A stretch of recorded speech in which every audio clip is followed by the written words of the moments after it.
as we're going to deliver our keys to the game, each one of us, and our player of the game prior to kickoff. So we hope y'all rock with this, and let's see if we're right or we're wrong, and we'll kind of go from there. So with that being said, let's start with the key. The key to this game. Mary, you got one key and one key only. What is that key to the game for you going into Tampa Bay? Number one key is get to Tom Brady up the middle. He's never been athletic, never been a mobile quarterback. So, and I mean, he's over 40 now. He's 1 year older than he was last year. Get up that middle. When he's bad, they lose. I mean, that's how it is for any QB. I mean, it's pretty simple. Get to him. He can't run out of the pocket. Knock him down. Get him flustered. Get him mad. He's going to fumble it. Or at the very least, he'll just lose yards. So that's what we need to do to keep them mad. Keep them throwing the ball down the field because he has so many great wide receivers. He has so many great weapons. Get him some pressure up the middle. Yeah. I mean, I don't care if he puts track shoes on. He ain't running.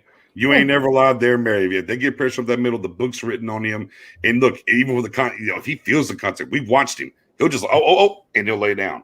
So, yeah, no, big facts. I like that. I like that key. Another major key, Professor O. What key do you have for the Cowboys going into Tampa and getting this W? Well, if you get pressure on Brady, you increase your odds of getting turnovers. We have to get turnovers and force it. We have numbers to support the argument, so we're just going to throw them out really quick. Over the last 5 years, if you win the takeaway or turnover battle, you have a 78% chance of winning. Here's some numbers. Last year in the Bucs' 5 losses, Brady had 9 interceptions. In their 11 wins, he had 3. So Brady doesn't turn the ball over, they win. Brady does turn the ball over, they lose. That's what the numbers say. Week 1 of the regular season, Brady's played 18 games. He's 14-4.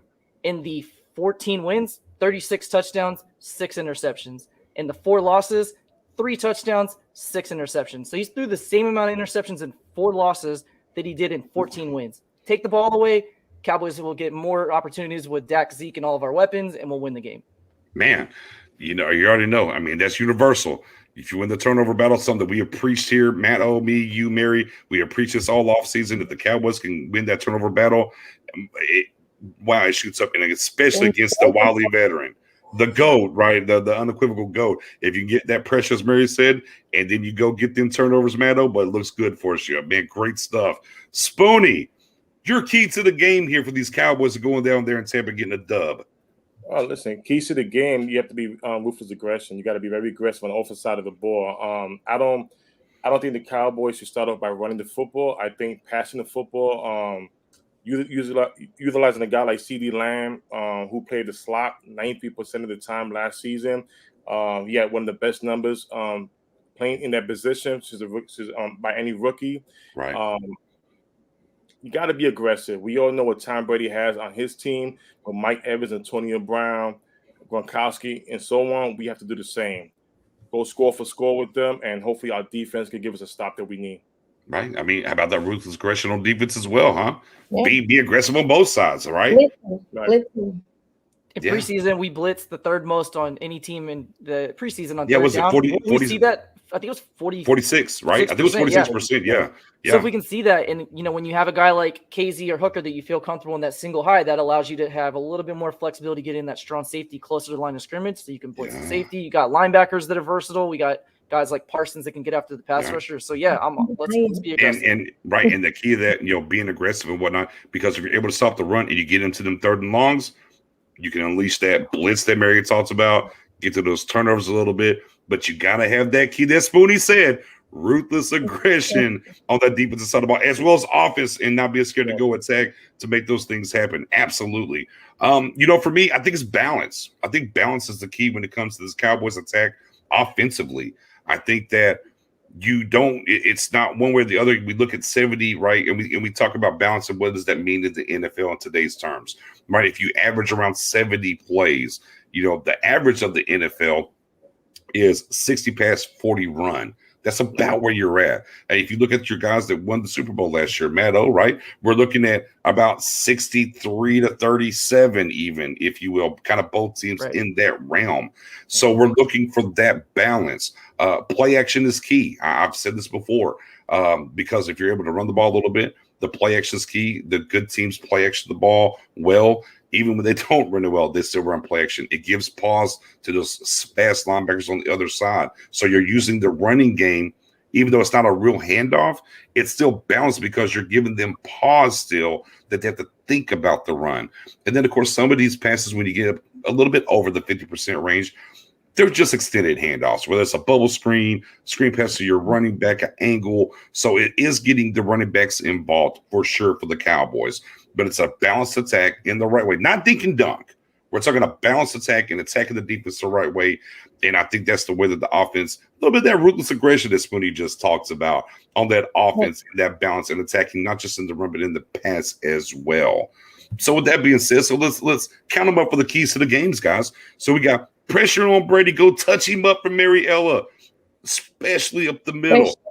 Especially up the middle. Matt, he ran the numbers. Professor ran the numbers. If you're going to beat Brady, you got to make him turn it over. Proof is in the pudding. And Spoonie, my guy, with Spoonie's minute, if y'all missed that, go catch the show last night. That Spoonie's minute at the end was everything. And he brought that ruthless aggression in that minute. And we need that offensively and defensively. And of course, as Thanos would say, it's all about balance. And we got to balance all these things and do those things to win. But with that being said, we're going to pick a player of the game. All right, let's pick a player of the game, guys. Mary, go ahead and start us off. Who's your player of the game against these Bucks? It's got to be Dakota Prescott. Let's go. Make it rain. Let's go. He's the undisputed leader of this team. I mean, no one is gonna dispute that. If they do, they're crazy. They might need to be drug tested. He's been gone for 11 months. He's coming back. He's worked very hard to be ahead of schedule with his ankle. He found out he was really pissed when he couldn't throw in training camp. He's done everything he can to be ready for this day. And, he thrives under pressure, thrives under it. And not only that, he's facing the GOAT and the most recent Super Bowl QB. We need him to come in here and play like he never left. Right. And I fully expect him to do that. I fully expect him to come out there and command his team and will them to a win in one of a pretty hostile environment. Especially with a bunch of analysts, even analysts from your own team, fans from your own team saying there is no way you can do this. He is going to thrive and he is going to lead them to victory against Tampa. As he said, pressure is privilege.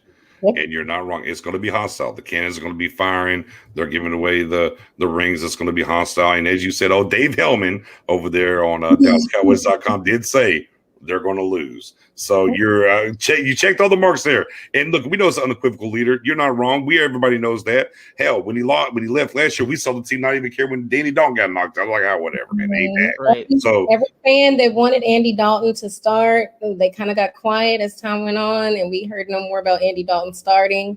We saw the differences. We saw how the offense ended up without him. So, here we are. There it is. Matt Owen.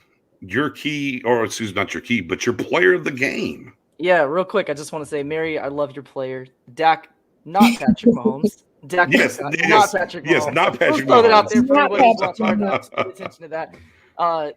Great moment with Diggs' son. But my player of the game is actually Mary's key of the game. I'm putting probably an unfair amount of pressure on Osa. I need him because he is our spark plug in the middle to not necessarily push the pocket, but shoot those gaps. And if he can blow the line up, do that. We have to get Brady off of his mark. And, him being effective at doing that allows those linebacker blitzes and those safety blitzes and other exotic looks that you have. It allows your defensive ends to come around because otherwise all Brady's going to do is, you're going to have Tank and Gregory go outside of the tackles and Brady's just going to, leisurely step up in the pocket and hit a receiver. If you have that pressure in his face, whether it's Osa or Watkins or some combination of that, it allows the blitz package to be more effective and it makes Brady uncomfortable because he's a guy that can move in the pocket and he says he has track shoes and is in the best shape of his life and he's the GOAT, so I'm sure he is. But at the same time, he's never been a tremendous athlete and he does not want a guy that, we lovingly call, baby or Gucci belt Aaron Donald. He has a little bit of that. Not going to put him quite in that He's pedestal baby. yet. I call him baby Aaron Donald. That's what I Baby call him. Aaron Donald. There Baby we go. Aaron Donald. Baby Aaron Donald. Long So hope. if he can Long show hope. that, and again, I'm not asking him to have 5 sacks or anything unrealistic. I'm just asking him to have pressure consistently and to make Brady uncomfortable to move around, because Brady is super good at reading the blitz packages, reading the defense, and distributing the ball quickly. And if you can make him just hesitate for a half second or a third of a second, that's the difference in your defensive backs being able to jump a route and the ball being completed, or the difference in your linebackers being able to get the depth they need, or the ball being dumped right behind them. So I need Osa to have a big game. Obviously, we need the other 10 players as well, but Osa, this is your game. You got a new number. It's a new year. Cowboys Nation's excited. Hey, You're our defensive tackle. Gallimore's out. We need you to hold down the fort and help us silence the cannons and sink the ship. Osa, it's on you. Let's go. Look, welcome to professional football, Osa. It ain't always fair, but when your time arrives, you got to step through the building. You got to step through that door and do what you got to do. And you're right. It's on him. He's got to come out there and do that. Spoony, Okay. who you got? Your player of the game. Well, before I announce my player of the game, it's like going to the movies. What is the best part about going to the movies? The previews, not the popcorn, but the previews, right? We get to see the new stuff coming out in the following year or next year. Well, we caught the preview last season with CeeDee Lamb, who is my key to the game, and we saw the preview on Hard Knocks this year. CeeDee Lamb is going to remind folks, how did he land to number 17 to the Dallas Cowboys at the NFL draft, where all the focus is going to be on pretty much Ezekiel Elliott, Mari Cooper. CeeDee Lamb is going to eat up that middle of the field. Last season, 69 catches for 877 yards. He lined up about 90% of the time in a slot.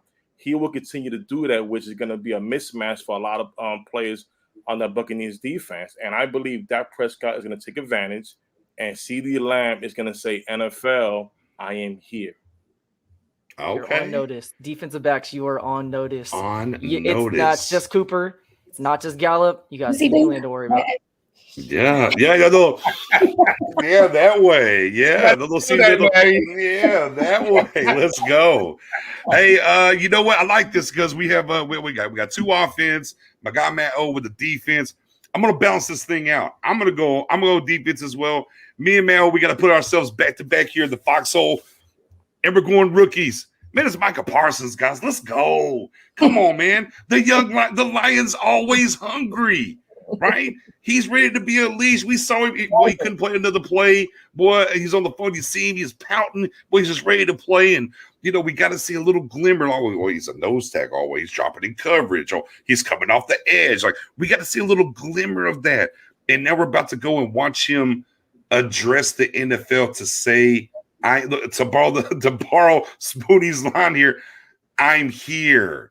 Here and the thing about it is, and the reason why I say these things about Parsons is we've kind of watched, and Dan Quinn is building this defense around AKA Mr. Weapon X, because that's what he is. He's not just a off-ball linebacker, which you heard a lot about that when he got drafted. Oh, he's just an off-ball linebacker. You don't draft off-ball linebackers. Well, it's different when you draft an off-ball linebacker, but he becomes a weapon, and you're going to use him as a weapon.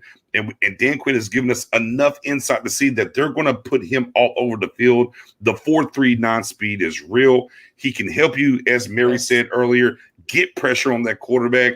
Hey, I mean, Tom Brady said, I don't know about these numbers. Well, he's got a number 11. Maybe Tom Brady don't understand that he's a linebacker, okay?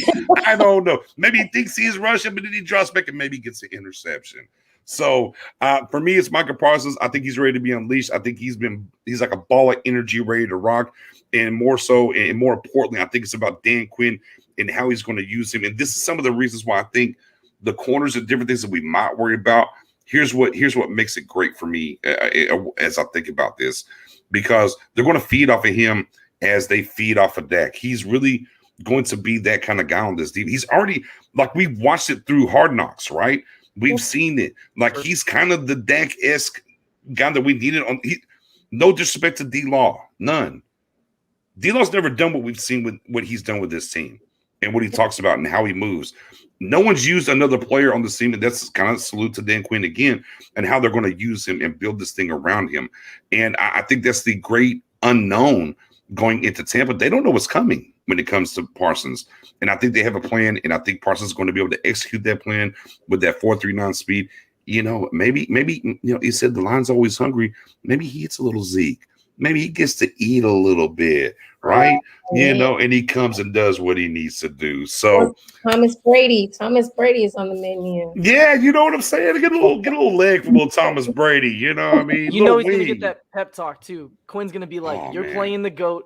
It's your first NFL game. Go put the whole league on notice and go put him on Brady. notice. Go get Brady." And he's going to be energized that way. So, you know what, guys, man?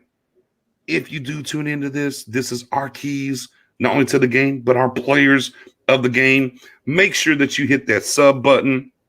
This is the only content that we're giving to y'all on YouTube. So make sure you hit that sub button, that follow button, tell a friend, share it all the way around. Our YouTube handles are right there on the screen. Come on YouTube, excuse me. Twitter is right there on the screen. Come follow us on Twitter as well as we build this and have a great ride this season. We will catch y'all for post game, and we'll obviously catch y'all next week, every Wednesday night, 8 p.m. Central. The livecast previewing and also covering what happened last week. Go Cowboys. And it's a dub. It's going to be a dub. It ain't no L. Come on, Mary. Go ahead and tell them. Sink the ship. Silence the cannons. Silence the cannons and seek the ship. Tell them again, Mary. Let's get 6. Let's go get 6. Let's get it.